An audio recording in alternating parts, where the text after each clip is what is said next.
Latest programme కోసం bell icon ని click చేయండి. దేవుడి దీవెనని పొందండి.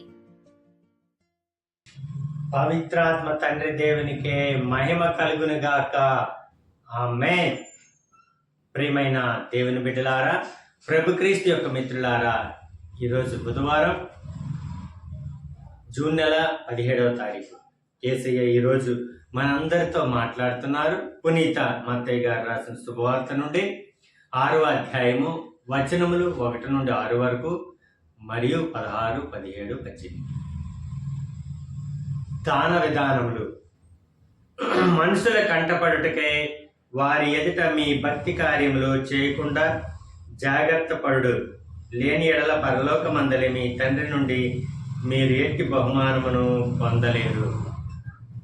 ప్రజల పొగడ్తలను పొందుటకై ప్రార్థనా మందిరముల్లోను వీధులలోను డాంబికులు చేయనట్లు నీవు నీ దాన ధర్మములను మేళతాళాలతో చేయవలదు.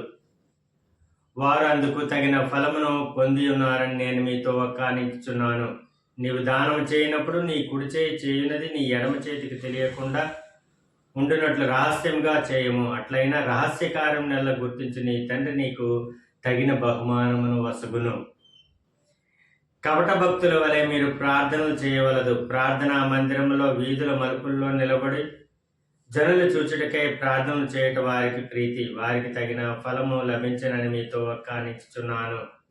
ప్రార్థన చేయనప్పుడు నీవు నీ గదిలో ప్రవేశించి తలుపులు మూసుకొని అదృష్టుడై ఉన్న నీ తండ్రిని ప్రార్థింపము. అట్లయినా రహస్య కార్యములను గుర్తించి నీ తండ్రి నీకు తగిన బహుమానమును వసగును.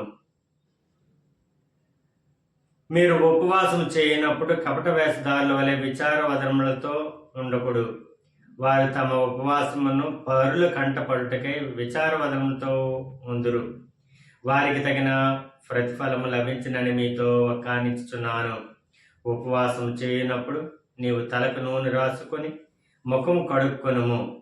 అందువలన అదృష్టుడైన నీ తండ్రియే కాని మరెవ్వరూ నీవు ఉపవాసం చేయుచున్నావని గుర్తింపరు. అట్లయిన రహస్య కార్యములెల్లా గుర్తించి నీ తండ్రి నీకు తగిన బహుమానమును వసగును. ఇది ప్రభు అయిన క్రీస్తుని యొక్క వాక్కు. క్రీస్తు ప్రభువా మీకు స్తుతి మహిమ కలుగునుగాక. ఆమేన్. తండ్రి వందనం, యేసువా వందనం, పరిశుద్ధాత్మ దేవా వందనం. Praise the Lord. హల్లెలూయా.